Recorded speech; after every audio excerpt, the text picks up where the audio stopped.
Hello दोस्तों, नमस्कार। आज की टॉपिक होगी अपना गुरुत्वाकर्षण से चैप्टर से संबंधित बात करेंगे कि गुरुत्वाकर्षण क्या होता है और किस तरह से ये हमारे लाइफ में सबसे इम्पोर्टेंट होते हैं। ठीक है दोस्तों, तो गुरुत्वाकर्षण को परिभाषित भी करना होता है। गुरुत्वाकर्षण कहते किसे हैं, गुरुत्व केंद्र क्या होता है, गुरुत्व त्वरण क्या होता है, गुरुत्व क्या होता है, इन सारी की अपन डिस्कस करेंगे अपन आज। ठीक है ना। गुरुत्वाकर्षण का मान कितना होता है, पृथ्वी के पास गुरुत्वाकर्षण बल होते हैं, उनका मान कितना होता है, किस तरह से वस्तु को यदि हम ऊपर की ओर उछालते हैं तो वस्तु तीव्र गति से नीचे की ओर आ जाती है, ऊपर क्यों नहीं जाता। ये सारे क्वेश्चंस हैं वो गुरुत्वाकर्षण से संबंधित ही है।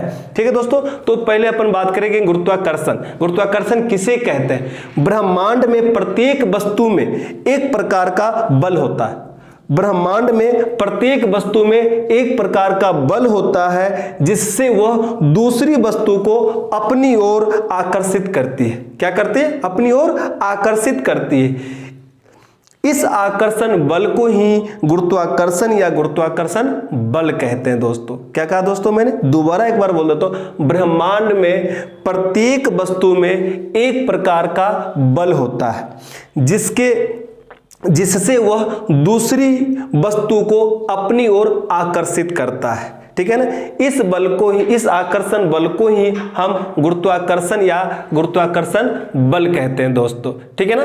ये गुरुत्वाकर्षण बल को हम किस तरह से डिफाइन किया वो आपको मैंने बता दिया कि ब्रह्मांड में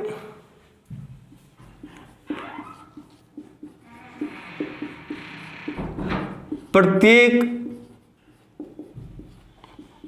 वस्तु में, क्या कहा दोस्तों मैंने? ब्रह्मांड में प्रत्येक वस्तु में एक प्रकार का बल होता है, एक प्रकार का बल होता है जिससे वह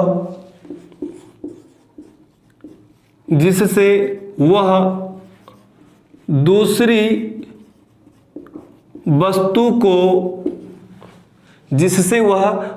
वस्तु को अपनी ओर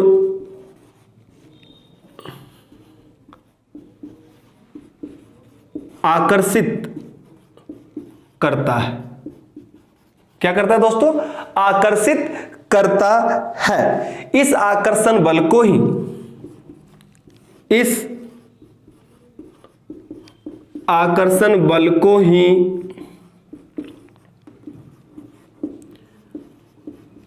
गुरुत्वाकर्षण या गुरुत्वाकर्षण बल कहते हैं, यानी ग्रेविटेशनल फोर्स कहते हैं दोस्तों। ये हो गए गुरुत्वाकर्षण बल की बात आ गई दोस्तों। अब आपसे कोई पूछ लिया जाए गुरुत्वाकर्षण किसे कहते हैं तो आप आसानी से इसको आप डिफाइन कर सकते हैं। प्रकृति में 4 मौलिक कण होते हैं जिसका अपन ने प्रीवियस क्लास में भी डिस्कस किए थे। आपको अध्ययन करने के विस्तृत अध्ययन किया था अपन ने कि पृथ्वी के पास 4 मौलिक बल होते हैं। ब्रह्मांड में 4 मौलिक बल होते हैं, प्रकृति में 4 मौलिक बल होते हैं। उन 4 मौलिक बलों में जो ये गुरुत्वाकर्षण बल जो होता है, ये गुरुत्वाकर्षण बल जो होता है वो सबसे दुर्बल बल होता है, सबसे दुर्बल बल है, या इसको हम कह सकते हैं क्षीण बल है। क्या है? क्षीण बल है। ठीक है, सबसे दुर्बल बल या क्षीण बल है गुरुत्वाकर्षण बल। प्रकृति में 4 प्रकार के मौलिक कण पाए जाते थे। उन सभी 4 प्रकार के मौलिक बल जो होते हैं, उन मौलिक बलों में सबसे जो कमजोर बल माने जाते हैं वो कौन सा है? गुरुत्वाकर्षण बल है दोस्तों। ठीक है ना। अब बात करेंगे इनके संबंध में न्यूटन ने कुछ अपना नियम प्रतिपादित किया, गुरुत्वाकर्षण का कुछ नियम दिया उन्होंने। ठीक है ना। तो हम लिखेंगे गुरुत्वाकर्षण के न्यूटन के गुरुत्वाकर्षण का नियम।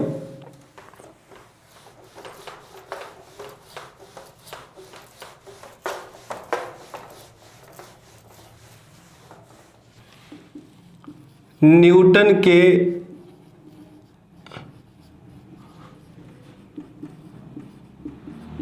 गुरुत्वाकर्षण का नियम। इन्होंने क्या कहा, किस तरह से इन्होंने गुरुत्वाकर्षण से संबंधित नियम बताया? क्या कहा इन्होंने कि ब्रह्मांड में किन्हीं 2 पिंडों के मध्य न्यूटन ने कहा, गुरुत्वाकर्षण से संबंधित इन्होंने नियम बनाया कि ब्रह्मांड में किन्हीं दो पिंडों के मध्य कार्य करने वाला जो आकर्षण बल होता है उनके द्रव्यमानों के गुणनफल के समानुपाती होते हैं। उनके द्रव्यमानों के गुणनफल के क्या होते हैं? समानुपाती होते हैं।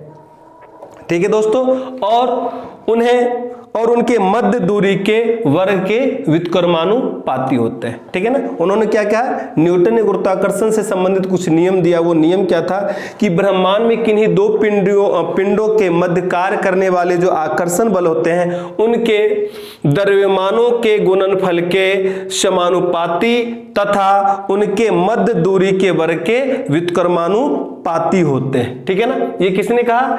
न्यूटन ने कहा। किसके लिए कहा? गुरुत्वाकर्षण से संबंधित उन्होंने नियम दिया। अब लिख भी ले, ब्रह्मांड में किसकी बात करें दोस्तों? न्यूटन के गुरुत्वाकर्षण नियम की बात की। अपन लिखेंगे ब्रह्मांड में किन्हीं दो पिंडों के मध्य कार्य करने वाले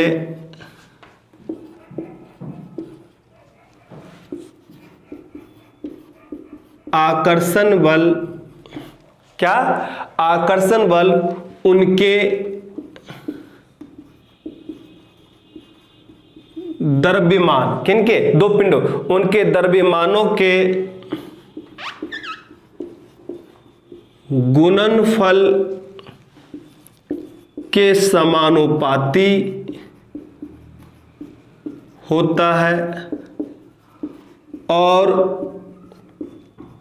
उनके मध्य दूरी के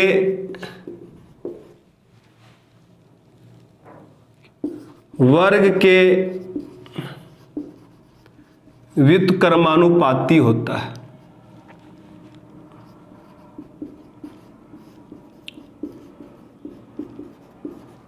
क्या होता है? व्युत्क्रमानुपाती होते हैं। अर्थात हम यहां पे लिख सकते हैं, माना कि, क्या लिख सकते हैं दोस्तों? माना कि M1 एवं M2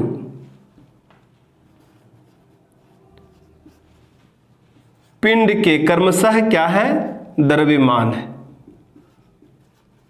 द्रव्यमान है। पिंड के क्रमशः द्रव्यमान क्या है? M1 और M2 है। ठीक है, दो पिंडों से, और इन दोनों पिंडों के मध्य की दूरी जो है वो क्या है? R है। इन दोनों पिंडों के मध्य की दूरी क्या है? किन दोनों के M1 और M2 के मध्य दूरी जो अपन कह रहे हैं उसको किससे दिखा रहे हैं? R से दिखा रहे हैं। तो न्यूटन के नियमानुसार अपन बात करें तो सबसे पहले मैं डायग्राम से बताना चाहता हूं। मान लिया जाए एक पिंड यहां, दूसरा पिंड यहां, M1 और यहां पे क्या लिखेंगे? M2। एक फोर्स इस तरह से काम कर रहा है F1 और दूसरा फोर्स काम कर रहा है इस तरह से F2।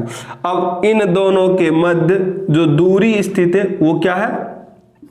R है। ठीक है ना। तो न्यूटन के नियमानुसार हम आसानी से इनको हम क्या कर सकते हैं? ड्राइव कर सकते हैं।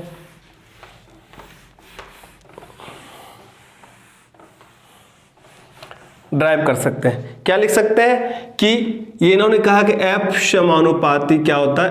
M1 into M2, M1 into M2, और F समानुपाती 1/R2। या हम ऐसे भी लिख सकते हैं F बराबर G into M1 into M2 upon R², जहां ये G जो है वो क्या है? नियतांक है। G एक नियतांक है। G बराबर एक नियतांक है। क्या दोस्तों? G बराबर क्या? G एक नियतांक। ठीक है ना। इस तरह से अपन ने किसका नियम की बात कर ली अपने, न्यूटन ने दिया गुरुत्वाकर्षण का नियम। न्यूटन ने गुरुत्वाकर्षण का नियम दिया, वो नियम क्या था कि ब्रह्मांड में जो दो पिंड हैं, ब्रह्मांड में किन्हीं दो पिंडों के मध्य लगने वाला आकर्षण बल जो होता है उनके द्रव्यमान के समानुपाती और उनके मध्य दूरी के वर्ग के व्युत्क्रमानुपाती होते थे। आकर्षण बल को हमने किससे डिनोट किया? एफ से, इसलिए एफ समानुपाती दो पिंडों के द्रव्यमान के किन्हीं दो पिंडों के द्रव्यमान के गुणनफल के समानुपाती और उनके मध्य दूरी की क्या होता है? व्युत्क्रमानुपाती होती है। यहां से हम दोनों को इस तरह से भी लिख सकते हैं याद करके कि F बराबर हो गया G into M1 into M2 upon R2। G क्या है? नियतांक है जो पदार्थ की प्रकृति पर निर्भर कर रहा है, ठीक है ना। अब बात करेंगे G की बात। G को हम क्या कहते हैं? तो G को हम दोस्तों सार्वत्रिक गुरुत्वाकर्षण नियतांक भी कहते हैं। क्या कहते हैं G को? G को सार्वत्रिक गुरुत्वाकर्षण नियतांक कहते हैं।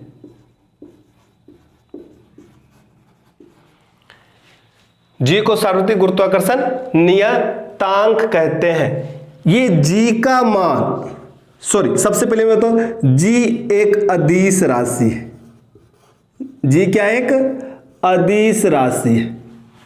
नेक्स्ट पॉइंट मैं बता दूं, G का मान ब्रह्मांड में सभी स्थानों पर सदैव आपसे पूछा जाए तो एक समान रहता है, ठीक है ना। आपसे पूछा जाए कैपिटल G को हम सार्वत्रिक गुरुत्वाकर्षण का नियतांक कहते हैं। वो G का मान ब्रह्मांड में सभी स्थानों पे रहता है, समान रहता है या इनके मान में परिवर्तन होते रहता है। तो आपको बताना है कि सभी जगहों पर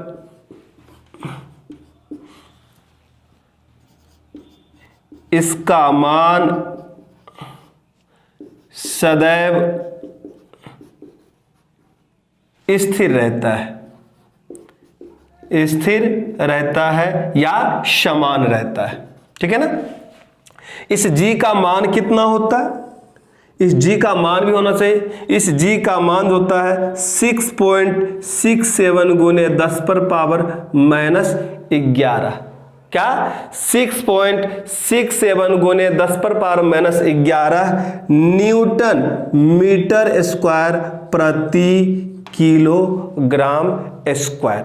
इस तरह से इनको, आपको ये सबसे ज्यादा पूछा जाता है दोस्तों, ये सबसे मोस्ट इंपोर्टेंट है और ये पेपर में पूछा जाता है कि G कैपिटल G का मान कितना होता है? तो 6.67 गुने 10 पर power minus 11 newton metre square प्रति किलोग्राम या प्रति वर्ग किलोग्राम भी आ जाते हैं पेपर में दोस्तों। चलिए ये G की, और सबसे महत्वपूर्ण जो बात है वो G की, वो मैं आपको बता दूं, इसका मान पिंडों की प्रकृति, माध्यम, समय, स्थान, ताप आदि पर निर्भर नहीं करता है, इसीलिए इसे सार्वत्रिक नियतांक कहते हैं दोस्तों। चलिए ये भी पॉइंट में लिख लूं।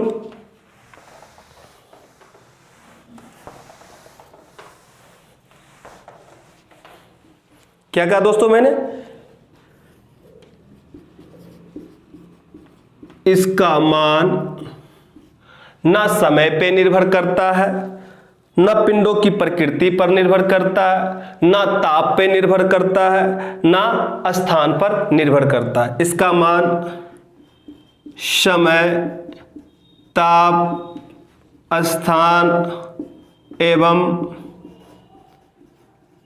पिंडों की प्रकृति पर निर्भर नहीं करता है। किसका मान? G का मान। इसीलिए इसे सार्वत्रिक नियतांक कहते हैं। सार्वत्रिक नियतांक कहते हैं दोस्तों, ठीक है ना। ये आ गए कैपिटल G के बारे में अपन ने बात कर लिया। किसके बारे में बात कर लिया दोस्तों? अपन ने कैपिटल G के बारे में बात कर लिया कि कैपिटल G क्या होता है, ठीक है ना। अब बात करेंगे गुरुत्वीय त्वरण की बात करेंगे, जिसके कहते हैं अपन एक्सेलरेशन टू ग्रेविटी। ठीक है ना। गुरुत्वीय त्वरण की बात करेंगे, गुरुत्वीय त्वरण क्या होता है, गुरुत्वीय त्वरण से संबंधित अब डिस्कस करेंगे अपन। पहले अपन ने कैपिटल जी की बात कर ली, अब अपन स्मॉल जी की बात करेंगे। किसकी बात करेंगे? स्मॉल जी की बात।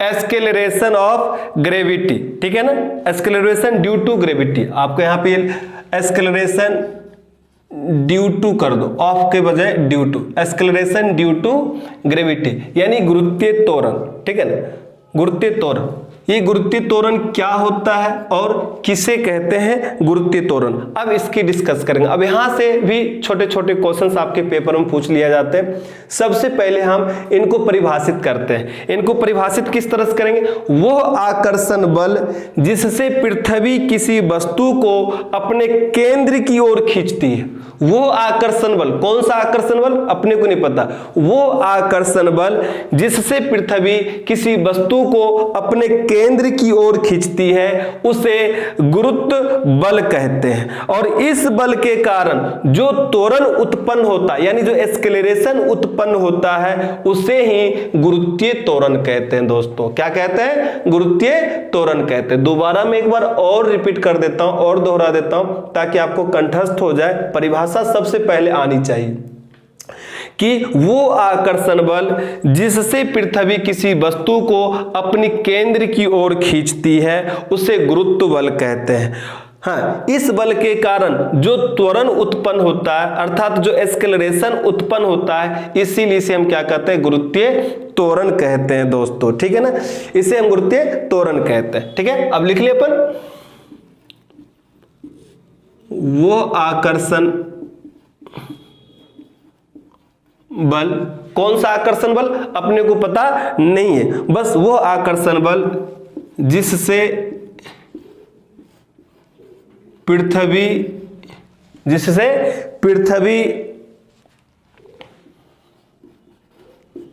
किसी वस्तु को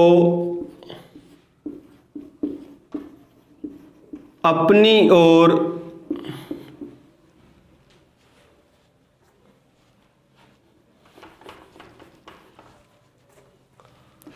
अपने केंद्र की ओर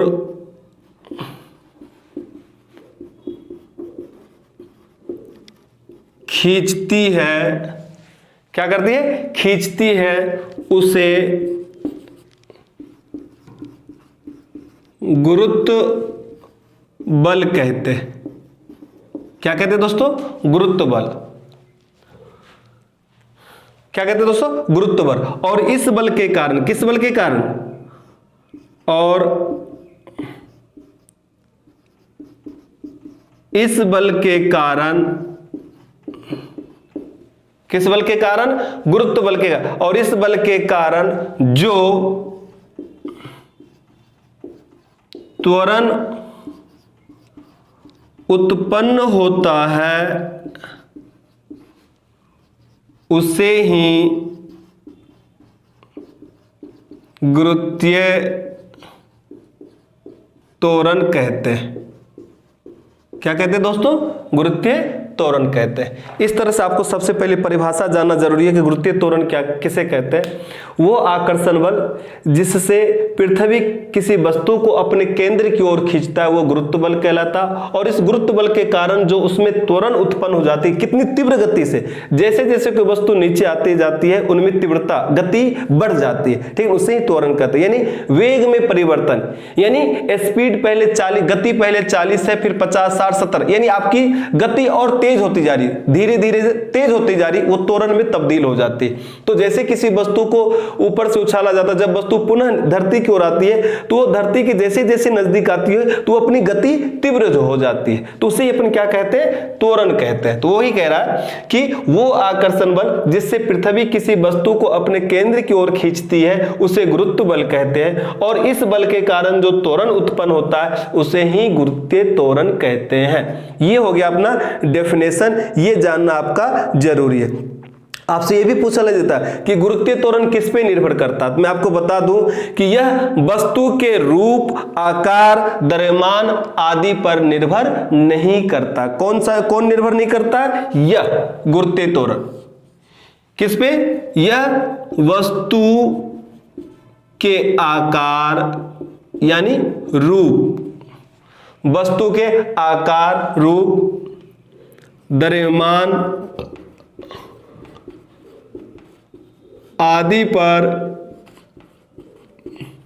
निर्भर नहीं करता। दोस्तों आपसे पूछ लिया जाए कि गुरुत्वीय त्वरण निर्भर करता है, आपको बताना है कि गुरुत्वीय त्वरण निर्भर नहीं करता। दोस्तों किस पे निर्भर नहीं करता? यह वस्तु के रूप पे निर्भर नहीं करता, ना आकार पे निर्भर करता, ना इसके अंदर कितना द्रव्यमान है इत्यादि, इन सब पे ये निर्भर नहीं करता। दोस्तों ठीक है ना। इस गुरुत्वीय त्वरण को हम किससे डिनोट करते हैं? इसे हम स्मॉल जी से व्यक्त करते हैं, इसे स्मॉल जी से प्रदर्शित करते हैं। किससे प्रदर्शित करते हैं? इसे स्मॉल जी से प्रदर्शित करते हैं। दोस्तों ठीक है ना। इस गुरुत्वीय त्वरण का एसआई मात्रक कितना होता है? इसका एसआई मात्रक यानी जी का मान, एसआई मात्रक जो होता है वो 9.8 मीटर प्रति सेकेंड स्क्वायर होता है। दोस्तों कितना होता? 9.8 मीटर प्रति सेकेंड स्क्वायर। आपसे पूछ लेता है कि स्मॉल जी का मात्रक होता है, ऐसा ही मात्रक होता है, ठीक है ना, और इसका मान, तो आपको डायरेक्ट बताना है कि इसका एसआई मात्रक जो होता है 9.8 मीटर प्रति, इसका एसआई मात्रक होता है मीटर प्रति सेकंड स्क्वायर, और इसका जो मान होता है जी का मान होता है 9.8 मीटर। कितना होता है? 9.8 मीटर। सॉरी दोस्तों, मैं यहाँ पे आपको इस तरह से लिख दूं कि इसका एसआई मात्रक होता है मीटर प्रति सेकंड स्क्वायर, और इसका मान यानी जी का मान होता है 9.8 मीटर प्रति सेकेंड स्क्वायर। ठीक है दोस्तों, यह जी, ये गुरुत्वीय त्वरण जो ये एक सदिश राशि है, यह एक सदिश राशि है। कौन सी राशि दोस्तों? सदिश राशि। आपसे कोई पूछ लिया जाए गुरुत्वीय त्वरण कौन सी राशि है, आपको बताना यह एक सदिश राशि है। गुरुत्वीय त्वरण जी का मान क्या होता है? 9.8 मीटर प्रति सेकेंड स्क्वायर होता है। आपसे पूछ लिया जाए इसका एसआई मात्रक क्या होता है, इसका एसआई मात्रक मीटर प्रति सेकेंड स्क्वायर। इसे किसे डिनोट करते हैं? जी से डिनोट करते हैं। यह किस पे निर्भर करता है और किस पे निर्भर नहीं करता? यह वस्तु के आकार, रूप, उसके द्रव्यमान आदि पर निर्भर नहीं करता। दोस्तों ठीक है ना। अब कभी कभी इसका सूत्र भी पूछ लिया जाता है, मैं आपको फॉर्मूला भी बता दूं द्रव्यमान के सापेक्ष में, वेग के सापेक्ष में।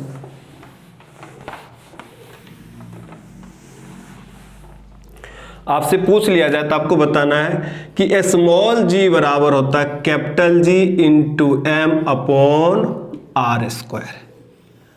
ठीक है ना, मीटर प्रति सेकेंड स्क्वायर। यदि पूछ लीजिए ये सूत्र जी बराबर सूत्र होता तो आपको बताना जी इंटू एम, यहां इस तरह से लिख दूं तो एम मतलब पृथ्वी का द्रव्यमान। किसका द्रव्यमान? पृथ्वी का द्रव्यमान और पृथ्वी की त्रिज्या। इस तरह से पूछा जाएगा तो स्मॉल जी बराबर होता है capital G into M E upon R E का स्क्वायर मीटर प्रति सेकेंड स्क्वायर। अब यदि इसका मान आ जाता तो यहां पे आ जाता कितना? 9.8 मीटर प्रति सेकेंड स्क्वायर। कैसे? मैं आपको बता दूं, पहले आपसे बता दूं कि कैपिटल जी क्या है।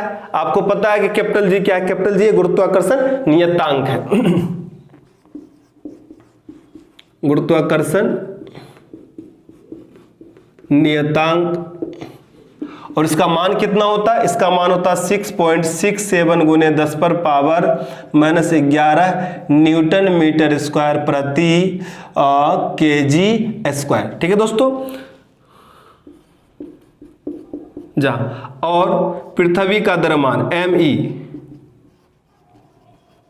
पृथ्वी का द्रव्यमान की बात करें, ठीक है ना, me पृथ्वी का द्रव्यमान, और इसका यदि पूछ लिया जाए कि इनका मान कितना होता है तो इनका मान बताना 5.98 गुने 10 पर पावर 24 केजी। कितना बताना है, 5.89। कभी कभी आपको 89 भी पूछ लिए जाते हैं, कभी कभी आपको 98 भी पूछ लिया जाता है, तो आपको ध्यान रखना 98 भी लिख सकते हो।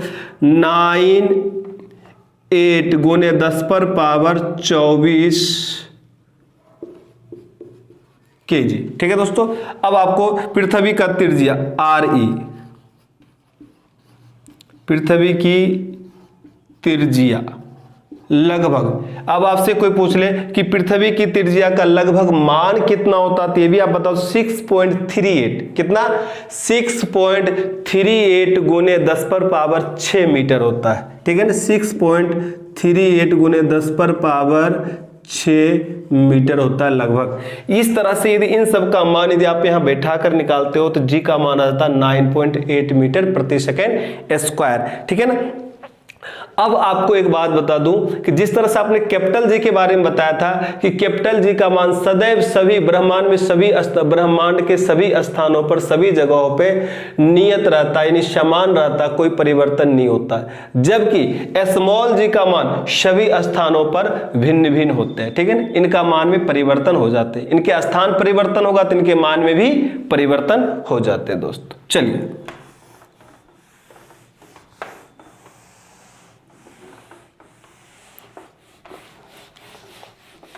लिखेंगे, अब जी का मान सभी स्थानों पर परिवर्तन होते रहता है।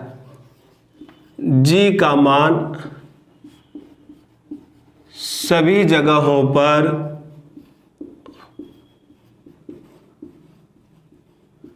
भिन्न भिन्न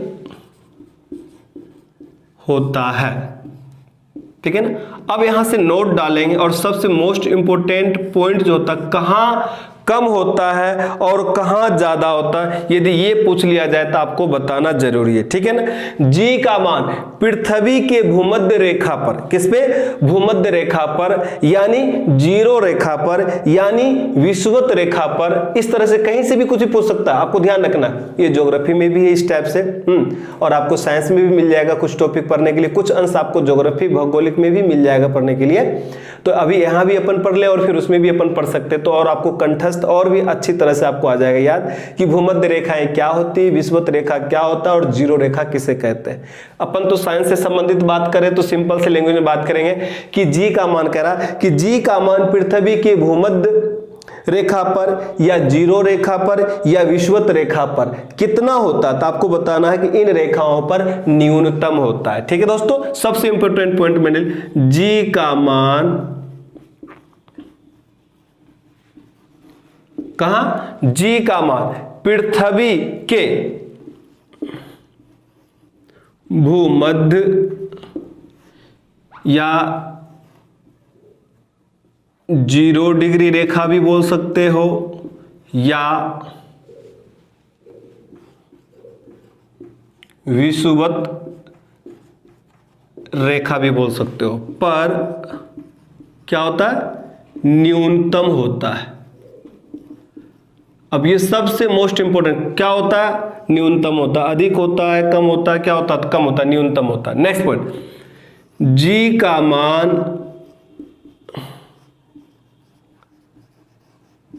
पृथ्वी के अंतिम सिरा यानी ध्रुव पर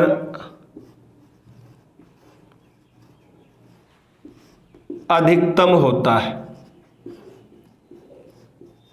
क्या होता है दोस्तों, अधिकतम। इन दोनों में से कहीं ना कहीं आपके क्वेश्चन पूछ लिए जाते हैं और आपको याद होना चाहिए, पता होना चाहिए, नहीं तो आप कंफ्यूजन हो जाओगे कि जी का मान सबसे न्यूनतम होता है भूमध्य रेखा, जीरो रेखा, जीरो डिग्री रेखा या विषुवत रेखा पे होता है। और आपसे कोई पूछ लिया जाए कि इनका अधिकतम मान कहाँ, तो आप बता सकते हो कि इनका अधिकतम मान भूमध्य ध्रुव पर होता है। ठीक है ना। और कहां पे इसका मान घटता है और कहां पे इसका मान बढ़ता है, ये भी क्वेश्चंस पूछ लिए जाते हैं। ये भी क्वेश्चन इस प्रकार से पूछे जाते हैं दोस्तों कि जी का मान ऊपर जाने या नीचे जाने पर क्या होता, ऊपर नीचे करने पर जी का मान, किसी वस्तु का ऊपर जाना नीचे जाने पर जी का मान में क्या परिवर्तन हो, घटता है या बढ़ता है। तो आपको मैं याद दिला दूं दोस्तों, पृथ्वी की जो जी पृथ्वी की सतह से ऊपर जाए या नीचे जाए, ठीक है ना, ऊपर या नीचे जाने पर जी का मान हमेशा घट जाता है, या ऊपर जाए तो भी और नीचे जाए तो भी। तो आपको पूछ लिया जाए कि पृथ्वी की सतह से ऊपर या नीचे जाने पर मान क्या होता है, तो जी पृथ्वी की सतह से ऊपर या नीचे जाने पर भी जी का मान घटता है, ठीक है।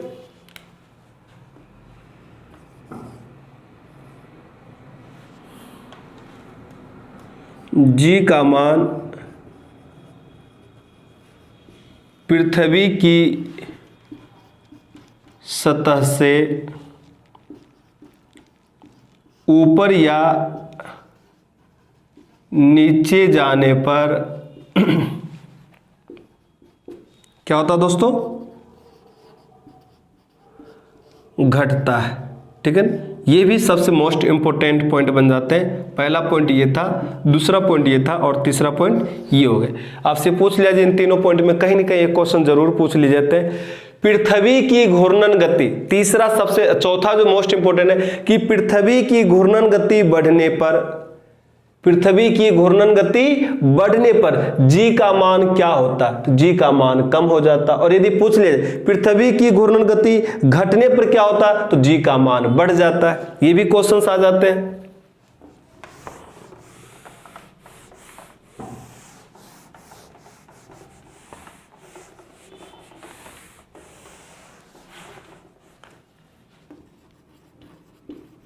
किसकी बात करें, पृथ्वी की। चौथा सबसे मोस्ट इंपोर्टेंट पॉइंट है कि पृथ्वी की घूर्णन गति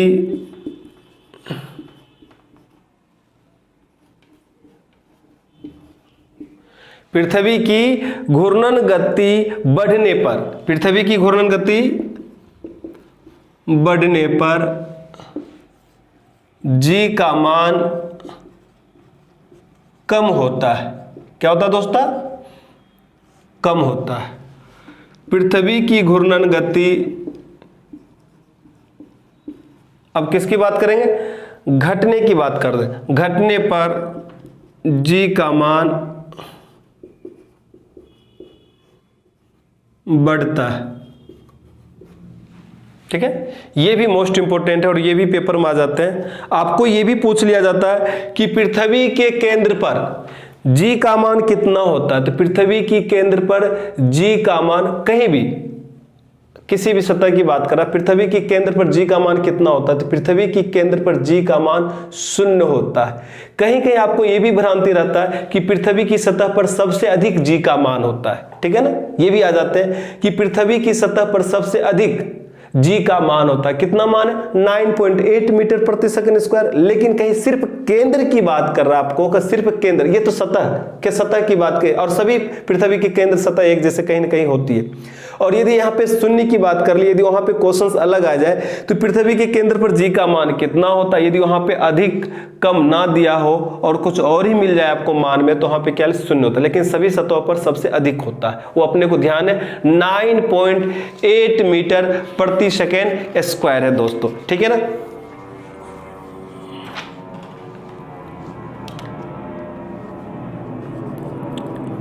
पृथ्वी की केंद्र पर जी का मान लगभग 0 होता है, ठीक है ना। और पृथ्वी की सतह पर सबसे अधिक होता है। ये क्वेश्चंस हमेशा पेपर में पूछ लिए जाते हैं आपको, और आपको दिमाग में भी रहना चाहिए कि ये किस तरह से क्वेश्चन पूछे जाते हैं। अब जो क्वेश्चंस पूछे जाते हैं वो सबसे बेहतर क्वेश्चन होता है और सबसे अधिक बार क्वेश्चंस आते हैं। वो क्वेश्चंस क्या होता है वो मैं बता दूं कि लिफ्ट में बैठे व्यक्ति जब ऊपर जा रहा हो तो व्यक्ति क्या महसूस करता है, अपना भार अधिक महसूस करता है या अपना भार कम महसूस करता है। इसके अलावा लिफ्ट में बैठे व्यक्ति यदि नीचे की ओर उतरता है, नीचे की ओर गति कर रहा है या गुरुत्वीय त्वरण से नीचे की ओर आ रहा है तो वो अपना भार किस तरह से महसूस करता, प्रतीत होता है, उनका भार प्रतीत होता, मतलब कितना, हल्का या ज्यादा। या अचानक लिफ्ट की डोरी टूट जाए और वो अचानक लिफ्ट नीचे गिर जाए तो उस समय उसमें लिफ्ट में बैठे व्यक्ति को चोट लगेगी या नहीं लगेगी या किससे जाकर टकराएगी। तो ये सारे छोटे छोटे पॉइंट होते हैं जो सबसे मोस्ट होते हैं और यही कहीं ना कहीं रेलवे और अपने एसएससी वगैरह में, राजस्थान पुलिस में, पटवारी, अपने दिल्ली पुलिस, विभिन्न प्रकार के प्रतियोगी परीक्षाओं में मैं बार बार आपसे डिस्कस करता हूं। जहां ये टॉपिक होती है साइंस की उनमें ये तो जरूर क्वेश्चन पूछ लिए जाते हैं। चलिए अब बात करते हैं लिफ्ट में पिंड का भार या लिफ्ट में बैठे व्यक्ति का भार, ठीक है ना।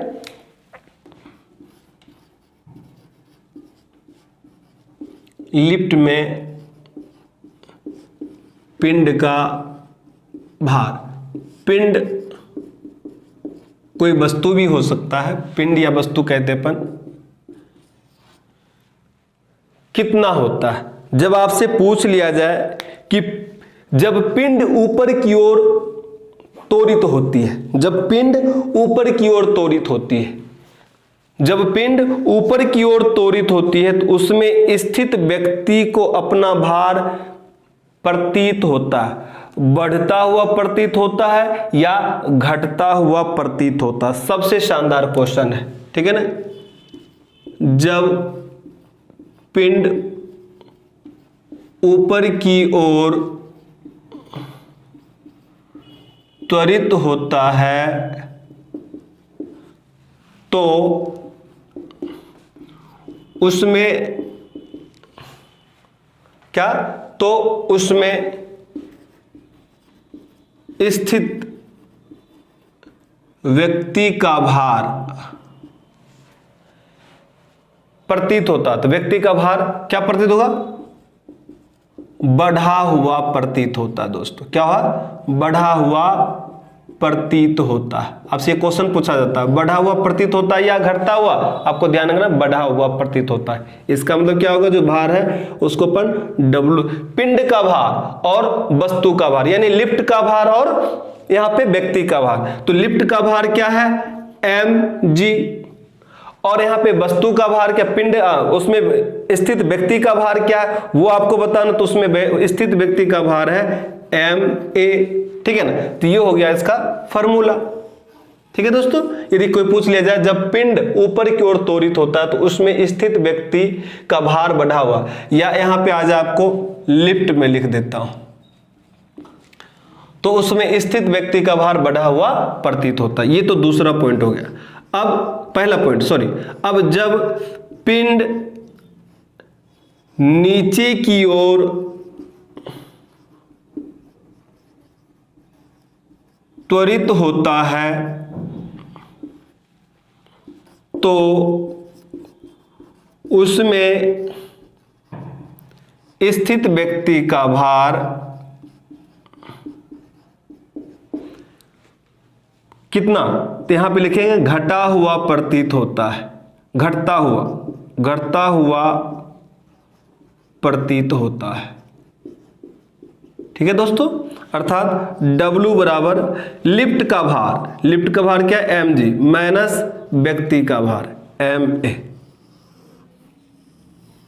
इस तरह से दो कंडीशन, आपको कोई भी एक कंडीशन, जब लिफ्ट ऊपर की ओर जा रही है तो उसमें बैठे व्यक्ति का भार महसूस होगा, तो उसमें बैठे व्यक्ति को खुद को महसूस होगा कि मेरा भार अधिक है। और यदि वो लिफ्ट नीचे की ओर गति करे, त्वरित हो रही है, तो उसमें बैठे व्यक्ति का भार उसको कम प्रतीत होगा। तो ये आगे दो क्वेश्चंस आपको हमेशा मिल जाते हैं।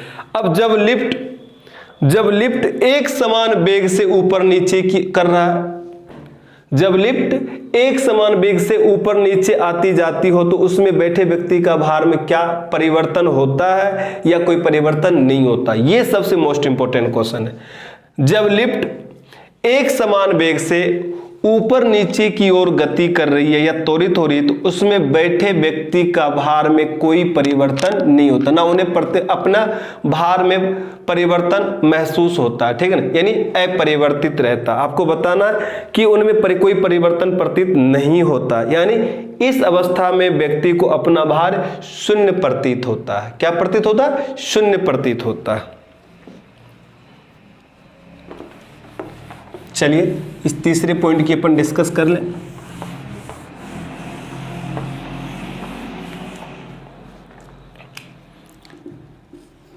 तीसरा पॉइंट था, मैंने क्या कहा कि जब लिफ्ट एक समान वेग से, जब लिफ्ट एक समान वेग से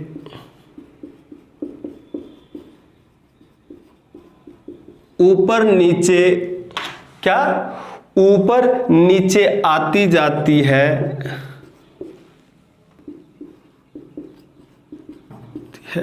तो उस लिफ्ट में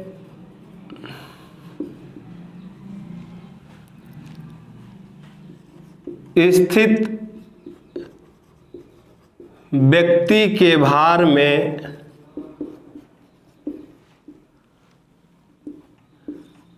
कोई परिवर्तन नहीं होता है। अर्थात इस अवस्था में व्यक्ति अपना भार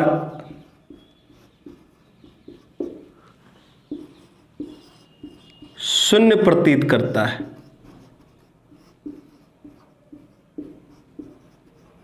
ठीक है दोस्तों, ये आ गए, ये था अपना जी गुरुत्वाकर्षण की बात हो गई। गुरुत्वाकर्षण में से संबंधित ये छोटे छोटे क्वेश्चंस आपको सबसे मोस्ट इंपोर्टेंट बताया मैंने।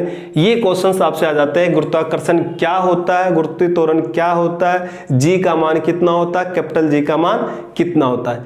ये सारे क्वेश्चंस आज अपन ने डिस्कस किए इस टॉपिक में। इस टॉपिक का कंप्लीट हो गया अपना गुरुत्वाकर्षण किसे कहते हैं। नेक्स्ट टॉपिक की बात नेक्स्ट क्लास में करेंगे, तब तक के लिए राम राम।